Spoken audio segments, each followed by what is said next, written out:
Compañeras, compañeros, bienvenidos a un nuevo programa de Voces de Lucha. En esta ocasión nos parecía oportuno referirnos a la situación que se ha venido dando con el tema del presupuesto respecto a la educación. Por lo general, la educación es uno de los temas que la ciudadanía pone en el tapete a la hora de manifestar donde radican sus principales preocupaciones. Durante el periodo de la coalición multicolor, la educación fue uno de los ejes donde se hizo un importante hincapié con el impulso de la tal mentada reforma educativa y el protagonismo asumido en torno a la figura del colorado Robert Silva. En su momento, cuando analizábamos dicha reforma, desde nuestro espacio manifestábamos que se trataba de una continuidad y profundización de las políticas educativas ya llevadas adelante durante los 15 años de gobierno frente amplista.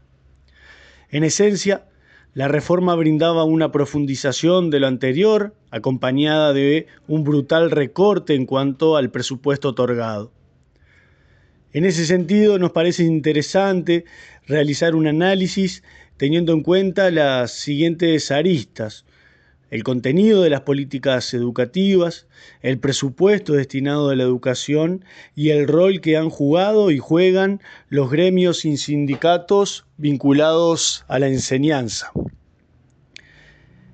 Durante la última campaña electoral, la educación fue uno de los puntos donde mayormente los principales contendientes políticos trataron de diferenciarse. En el marco de la democracia burguesa, esa pluralidad de opciones tan necesaria se hacía añicos cuando uno profundizaba en el análisis de las propuestas, superando la barrera del intercambio vulgar que unos y otros mantenían. Más allá de los esfuerzos por querer parecer distintos, en aquel momento el oficialismo reivindicaba las acciones llevadas adelante y la oposición frente amplista utilizaba como caballito de batalla cuestiones que no significaban modificaciones cualitativas, pero contentaban a gran parte de su base electoral. Este año, el presidente electo, Yamandu Orsi, manifestaba poco antes de asumir: no vengo con una reforma bajo del brazo y sigo sosteniendo que lo que está bien y hay consenso de que funciona, que siga funcionando. Palabras más, palabras menos, como se dice comúnmente, se trataba de maquillar a Frankenstein.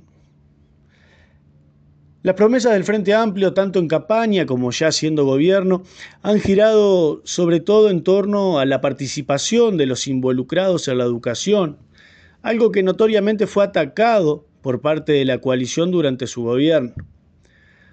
Lo que no se dice es que durante los años en los cuales el Frente Amplio fue gobierno, dicha participación, que ahora se utiliza como una gran reivindicación, fue una parodia. Podríamos referir a los congresos de la educación, donde a medida de que se fueron realizando, se fue desnudando cada vez más su carácter testimonial, a punto tal que el último terminó sin el respaldo siquiera de los aparatos hegemonizados por el propio Frente Amplio. Sin embargo, a pesar de la evidencia empírica, se vuelve a insistir con algo que todos reconocen no funcionó. Las asambleas técnicos docentes, ninguneadas, donde gran parte de los trabajadores de la educación asisten a sabiendas de que ya está todo cocinado, los consejeros docentes y estudiantiles, y un largo etcétera, etcétera, dan cuenta de lo que los gobiernos frente amplistas comprenden por participación. Bajo el discurso de que la educación era dirigida por los sindicatos, la coalición desarticuló múltiples espacios y hoy continúa siendo una promesa del actual gobierno revalidar los mismos. No solo debemos cuestionar estos espacios de participación por el simulacro que significan y la legitimación de algo que no existe, sino que las experiencias demuestran que los trabajadores y estudiantes no pueden mantener un ápice de expectativas en los diferentes gobiernos y sus propuestas en tal sentido. Del mismo modo que no se pueden tener expectativas en cuanto al contenido de las políticas educativas. Allí es donde las similitudes se hacen aún más latentes. En resumidas cuentas, todos los gobiernos han impulsado un sistema educativo al servicio del gran capital, acompañado de una profundización en la brecha educativa, es decir, un sistema donde quienes provienen de los sectores más vulnerables, más castigados son. Sin importar quién gobierne, la preocupación ha sido lo cuantitativo, esos famosos números a los cuales se plantean llegar, no solo para la opinión pública, sino también para mantener la capacidad de endeudamiento con los organismos financieros internacionales. Y en pos de lo cuantitativo se ha bastardeado lo cualitativo.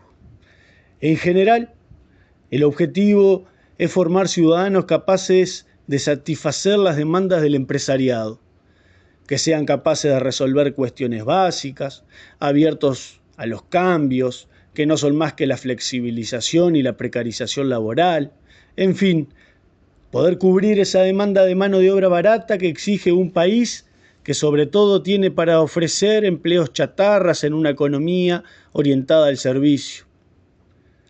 Esto sin duda no hace más que profundizar la brecha entre quienes deciden continuar profesionalizándose y tienen el respaldo económico de poder tapar los vacíos generados durante años de sistema educativo y aquella enorme mayoría que queda en el camino.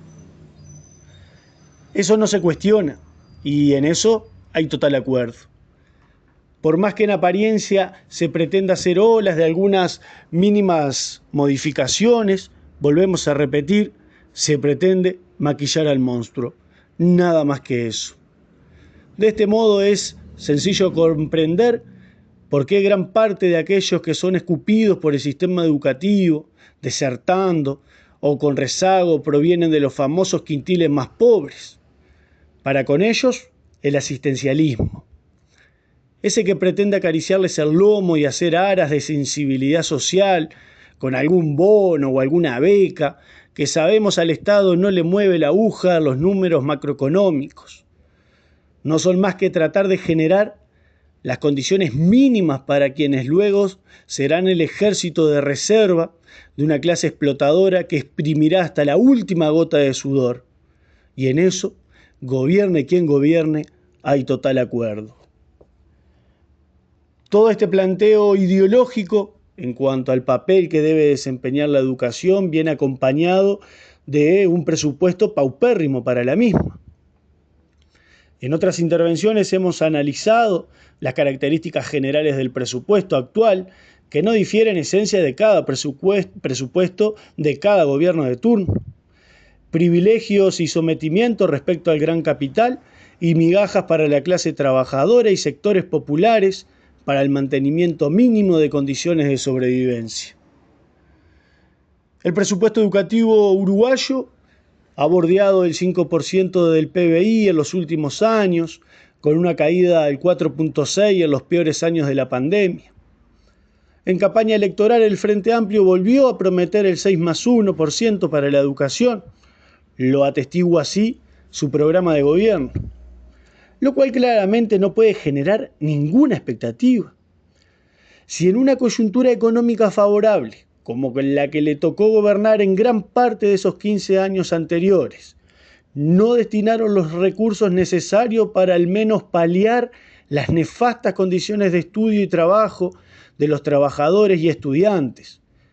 Y tenemos que abrir un paréntesis acá, porque partamos de la base que la losa del 6+1 es un caballito que es un porcentaje que sale de los organismos imperialistas y que lejísimos está de resolver las condiciones materiales de los explotados.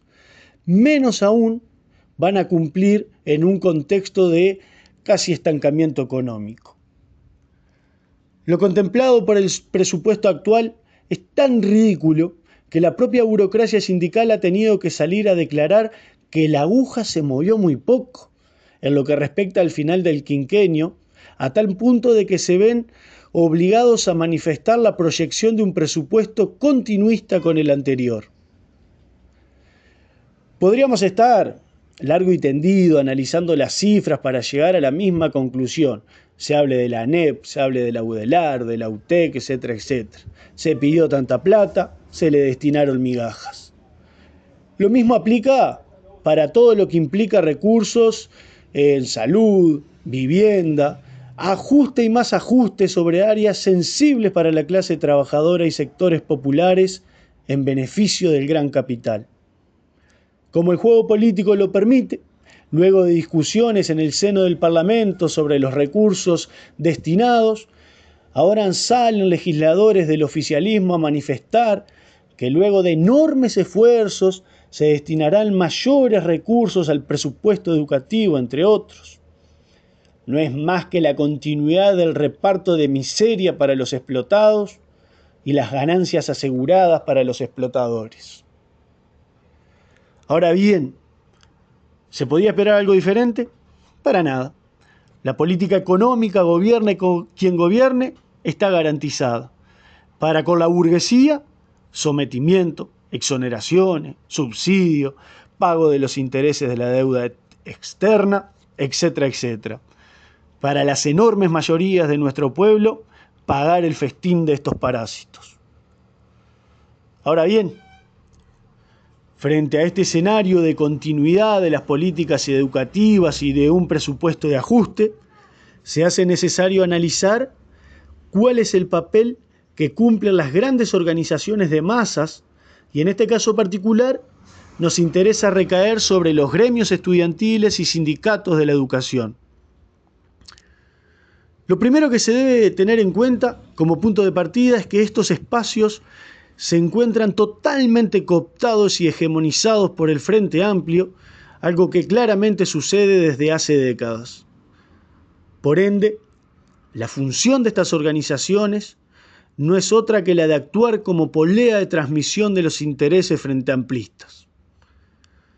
Y esto no es menor, porque partamos de la base que existe un bastardeo de la independencia de clase, con gremios y sindicatos subordinados a dicho partido, y cada vez con un disimulo menor, donde los mismos son utilizados como trampolín político, y hoy el dirigente estudiantil o sindical, que en teoría defiende nuestros intereses, mañana está sentado del lado del enemigo. Múltiples son los episodios de dirigentes estudiantiles y sindicales que pasan de forma directa de las organizaciones a ocupar cargos políticos, incluso en muchos casos manteniendo una militancia en paralelo, simulando ser juez y parte de la contienda. Son estos mismos sindicatos y gremios que en el 2019 infundían el terror del avance del fascismo y la ultraderecha, llamando a no perder el gobierno. Esa misma ultraderecha que hoy es la principal aliada parlamentaria de la fuerza política que defienden. Son los mismos que en la última campaña electoral hacían campaña, valga la redundancia, por la vuelta al gobierno de su fuerza política, e incluso como uno de los sindicatos de la educación, en particular la FENAPES, saludando el triunfo del docente y afiliado Yamandú Orsi. La misma burocracia sindical que ha entregado la reivindicación más elemental como es la lucha por el salario, del mismo modo que lo hicieron con el gobierno de la calle Pou, la misma conducta tienen hoy. Sin importar quién gobierne, entregan a los trabajadores. Son entregadores seriales de los trabajadores. Maquillan la entrega pagando economistas, capaces de generar pánico, creando posibles escenarios, donde sería peor que la situación actual, uno peor que el otro, simplemente para justificar la entrega. La misma burocracia que luego en asambleas manifiesta lo conquistado como consecuencia de su capacidad de negociación y ya ni siquiera haciendo referencia a la necesidad de luchar. La misma burocracia que ha construido sindicatos verticalistas, desmovilizados. porque sería un error minimizar el papel de la burocracia, porque educar a las masas trabajadoras en esto tiene sus consecuencias. El burócrata no se cuestiona construir sindicatos sin participación ni democracia real, con espacios que no son más que sellos en algunos casos, donde la herramienta está totalmente cuestionada. Ahora, que la burocracia que responda al Frente Amplio impulse esto, no puede sorprender. Sí debemos analizar los planteos de aquellos que reivindican el clasismo en el seno del movimiento estudiantil y sindical. No podemos, no corresponde generar expectativas en el gobierno, lanzando o acompañando consignas como el sepan cumplir, remarcando desde el clasismo que con este presupuesto incumplen su propio programa, como si fuera algo que no se sabía de antemano.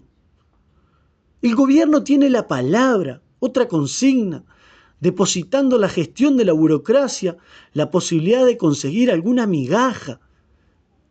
No se puede generar expectativas donde no las hay. Cada una de las luchas, cuando las hay, además, son en términos defensivos. Perdimos tantos grupos, perdimos tantas horas de trabajo, recuperamos un porcentaje, pero cuando haces la cuenta final, en definitiva, el balance termina siendo que perdimos. Luchamos por salario, aceptamos el escenario menos malo, el de pérdida, y así sucesivamente en cada escenario. Y frente a esto, por ejemplo, también hacer referencia a lo que sucede en el seno del movimiento estudiantil, que muchas veces es levantado como una expresión diferente, como un espacio diferente, donde los gurises vienen a traer el cambio, y muchas veces, en la mayoría de las ocasiones, termina siendo más de lo mismo, con espacios más numerosos cooptados por los aparatos frente amplistas. La mayoría o casi todas las luchas estudiantiles terminan plegándose al marco de la institucionalidad burguesa, a aceptar migajas, si es que las dan. La línea que sigue es la que se baja del FA. Se apunta al diálogo, a los congresos de la educación, a las consejerías estudiantiles, espacios que, como hemos denunciado una y otra vez, los estudiantes y otros actores que participan son utilizados básicamente para validar recortes, reformas, etcétera, etcétera. El circo de la institucionalidad burguesa no necesita más bufones, sino un movimiento estudiantil que se plantee algo diferente de verdad, cosa que no sucederá mientras se le haga seguidismo a la línea frente amplista. Ardua tarea debemos asumir quienes reivindicamos las banderas del clasismo en el seno de nuestra clase. Enfrentar la política de gobierne quien gobierne, manteniendo una línea clara donde no se puede depositar ningún tipo de expectativa, ni que desea más fácil mover a la izquierda un gobierno del Frente Amplio, o generando ilusiones de lucha donde no las hay. Debemos partir de un análisis certero de la realidad para buscar las formas y caminos de transformar la misma. Y en ese sentido, no alcanza con enfrentar al gobierno de turno si el mismo es dirigido por una burocracia sindical y estudiantil que responde al mismo, donde nos hacen creer que no conocen lo que se proyecta, cuando antes de sentarse en las mesas de los gremios y sindicatos pasaron por las mesas del partido que gobierna. Debemos volver a recuperar los sindicatos con una práctica que en definitiva nos obligue al enfrentamiento con la burocracia y su forma de construir sindicalismo, con una alternativa diferente. Muchas gracias por la atención prestada. Nos volveremos a encontrar la próxima semana.